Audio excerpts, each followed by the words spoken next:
So, traditional theories about leading change. These are probably the two most well-known theories. How many know Levine? How many knows Cotter? Yeah, so I don't have to say much about it. Levine's model of change is very simple. You unfreeze the status quo, making everything a little more fluid. Then you change things, and then you refreeze it so that you establish the new order. And then you facilitate a change. Sounds simple, right? Of course, he's got under subcategories, like there's like three components of unfreezing and so on. Then Cotter's model is you have to establish a sense of urgency. If there's no urgency, people aren't going to do anything. Then you have to have a coalition, guiding coalition, but also a supporting coalition, people who back up the change initiative. You have to have that vision we were talking about before, and it has to be easy to communicate. Then you have to communicate the vision. You have to empower people to act on the vision. You have to create short-term wins. So it's not like, well, we're just going at it, and then in 5 years we go like, finally we did it, right? We have to feel that we are moving, break the process down like that. Then you have to consolidate improvements and then make more change, and then you have to institutionalize the new practices. The last one, and you can see how this is kind of an elaboration of the one above, because of course if you create new practices, it's easy for people to revert back to the old practices unless you create institutional structures for the new practices, and this is about the refreezing. I saw a lecture the other day where they were talking about, I don't remember it exactly, but there was a new policy about pensions in the US, and they did it in a very smart way. They made it so that people who were currently working were setting up money that would be used to pay the pension of people who were now retired. And why is that a really smart move? Because then when these people retire, they're gonna go like, yeah, we're not gonna change that law now, because now these people who are working are paying for our pension. So there would always be like support in the electorate for keeping it once it had been established. So that's like, how can you think about institutionalizing the new practices so nobody want to change them? Okay, good. These are the traditional theories about leading change. They seem fine, right? Cool. So what are the taken for granted assumptions that underpin these theories? Well, one of the taken for granted assumptions is that the leaders are responsible for change. And you can see that when what happens when things change for the better in a company, we attribute it to the CEO, right? The CEO did a good job. They made a turnaround or whatever, right? It's the person at the top that's responsible. And what happens when things change for the worse? We fire the CEO. So, and that also implies that we believe the CEO is responsible. Another thing, leaders and their coalitions produce change by creating a clear vision of the end state, and then exerting pressures and mobilizing energy to move toward the statement, right? That's also another thing that's implied in these theories. So like a top-down kind of idea, right? Who's unfreezing and changing and refreezing? Management is. Who's establishing the sense of urgency and institutionalizing new practices? Management is. So it's a top-down view. And the last thing is the idea, and I think this is the most interesting, we believe things are stable. We believe that life is stable and that nothing happens unless somebody comes and instigates change. And that's a very interesting assumption, that nothing happens unless somebody exerts a force on things. Cool.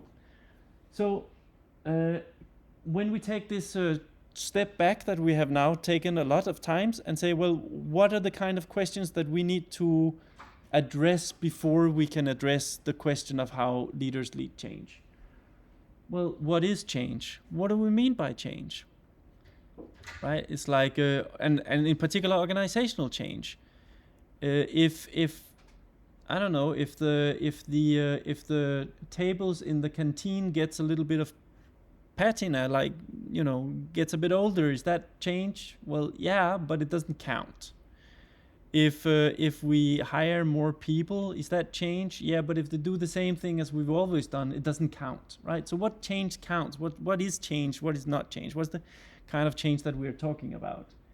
If we launch a completely new product and skip the one that we were working with from the foundation of the company, that counts. That's change, for some reason.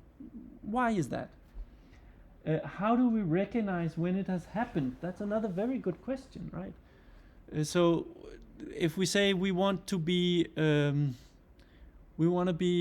better we want to change our customer service so that it becomes better. Well, okay, we start making changes, but at what point will we say now the change has happened? You can always become a little bit better. Like, when is it when we're 50% there? Is it when? If change, and then the philosophy that Donna is bringing in is the philosophy known as process thinking, and they say, well, actually, the last assumption here, that things are stable until somebody changed them, is wrong. Nothing in life is stable. Like, you can't point to a single thing that doesn't change. Everything changes all the time. So flux and changing, that's the norm. And if that is the norm, if change and not stasis is the natural state, then what does it mean for leaders to lead change? Like, is it more like leadership somehow change is already there, so you're not making it happen, but you might influence the course of it. So that's a completely different question, right? Not how do leaders lead change, but how do they influence the direction of the change that is already happening? Make sense? Good. So let's see here. Boom. So in the book, Donna talks about these are three categories of change. I'm not going to talk much about them, but it's like when people look at the organizational change, they think about, well, there are different kinds of change. Like, for example, the first one, they say there's incremental change. Oh, that's missing an L. And then there's radical shifts. I remember like, I don't know, 10, 15 years ago or something like that, there was a lot of talk about innovation. And what is innovation? And they were talking about radical innovation, which was cool, and incremental innovation, which was like, everybody can do that. And so it was all about how do we create radical innovation, which is another way of saying we are interested in the radical change, not the incremental change. The incremental change is just like making things a little bit better. The radical change is like the game changer. And then there's been this study here where they were trying to look for connections between leadership styles and successful organizational change within any of these categories. And they didn't find much. So that's interesting. Okay. So process theory has these ideas. First of all, they say this: life isn't static; it's perpetual change, right? Donna links it all the way back to Heraclitus, the Greek philosopher who's famous for all his paradoxes. And one of the things that he wrote like all these one-liners that makes your mind hurt, right? And one of them is, of course, you've probably heard it: you can't step into the same river twice. And it's profound when you think about it, because you look at it and you go like, well, it's the same river. It was there yesterday. It was there, it's going to be there tomorrow. What do you mean I can't step? I stepped into it yesterday. I stepped into it today. But this reveals something very interesting. It reveals that the sameness of because of course what Heraclitus, one of the things that the simple argument is going like, well, if there's a current in the river, none of the water molecules are the same the day after. They're not even the same like 5 minutes later. They constantly change. and the fishes change, the plants change, like everything changes about this river. But somehow our minds are able to impose a sense of stability on the river, enough so that we think that it's the same river. So so they say, well, everything is continually becoming, and the structure that we see, the sameness that we see, the stability that we see, isn't in the world. It is something our minds are imposing upon the world. How many find this slightly disturbing? If you don't, you haven't thought deeply enough about it. It is pretty disturbing. Okay, historicity.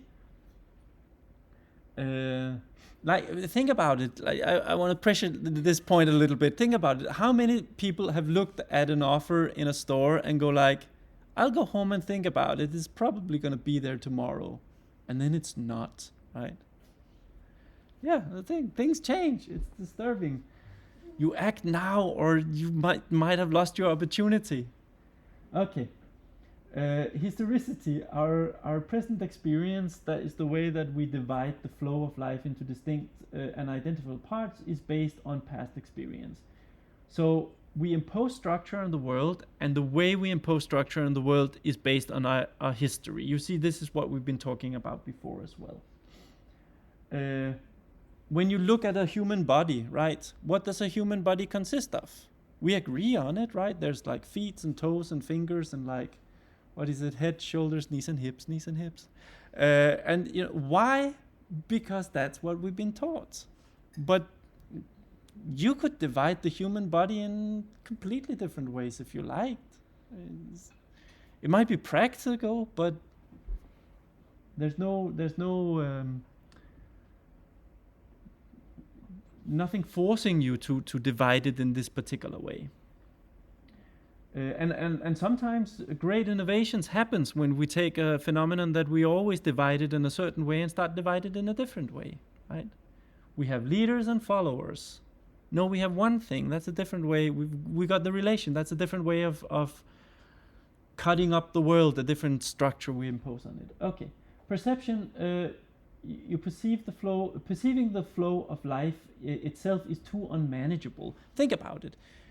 If you really went down to the level where everything changes all the time, how could you navigate in that? You couldn't. It would be crazy. It's like just the world would be this constant influx of sensory perception, and it would be super hard to make sense of anything because everything changes all the time. So that would be unmanageable. But perceiving our categories alone is divorced from reality. If you just perceive your categories and you're not open to the changeability of things, you run the risk of being divorced from reality, right? Think about the people who say we're going to keep on selling our mechanical calculators. They were not open to perceiving that things were changing around them, and the company died. Okay, so the useful thing is a mix of the two types of perception. Good. So how do leaders lead change? When we think about this, how do leaders lead change? First of all, it's about noticing patterns. You look at the organization and you notice that there are patterns already occurring in the organization. And then you can draw attention to the patterns that you want people to pay attention to. Something happens when people pay attention to certain kinds of change. It influences their actions. Like, I don't know, if I smell something burning and I draw your attention to it smells like something is burning, that's gonna influence your actions, right? We're all gonna run out of the building. If I draw the attention to, I smell something burning, but on the other hand, we also have a really interesting movie that we're watching. And I say, really pay attention to this movie because it's going to really help you with your exam, right? You might stay and miss your chance to leave the building. So drawing attention, selecting which kind of change you pay attention to influences people's action. And this is part of leadership. And Donna suggests that there are two ways of doing it. If you're the CEO and say, everybody pay attention to this, this is important, I declare this to be important, that's one way. But of course, people can ignore you, and then you can stage a disruption. There's a wonderful, Unilever was a company that had a lot of trouble at one point. Basically, they had a lot of food products that they threw out all the time. And so the CEO might have come and say, like, look, shelf life is important, right? We have to manage this thing. We have to reduce our waste because it's a terrible thing for the organization. And he might have declared it, and everybody go like, yeah, but nothing happened. So there was a very famous CEO of Unilever who was in charge of the turnaround. What he did was he said, the company is going on a trip. And I'm not going to tell you what you're going to do, but it's going to be amazing, right? And so he put all the employees in buses, and then they went on a trip, and they were like, ooh, are we going to Disneyland? What are we doing? Like something interesting, right? Maybe it's team building. Yay, maybe we'll have pizza. I don't know. And then he took them to the warehouses where all the rotting food were kept. And he just opened the door and showed them. And like they had rows and rows and rows, and the stench was like overwhelming. And from that day, they took the whole thing seriously, right? So this is creating a disruption to bring attention to a certain kind of change. Okay, makes sense? Cool. So let's see here. Yeah, this is not exactly in the book. This is just like, but I think these are some sentences that I think sum up sums this thing up. Leading change is not about envisioning a destination and mobilizing energy towards that destination. This is the claim of traditional change theory, right? Process theory is like, no, this is not it. Leading change is about choosing which part of what is already going on people should be paying attention to. That's what leading change. There's all these changes going on, and I say this one and this one and this one. That's what we should be paying attention to. It's about directing change by guiding attention, not about making new things happen. These are some of the ways, I think, useful ways of thinking about how process theory can inform our way of thinking about change. Does that make sense? Good. I know we are going through these things very quickly, but I really want to. Can I steal your break and we just go for 15 more minutes? And then we do a little bit of exam preparation. Cool. Okay, good.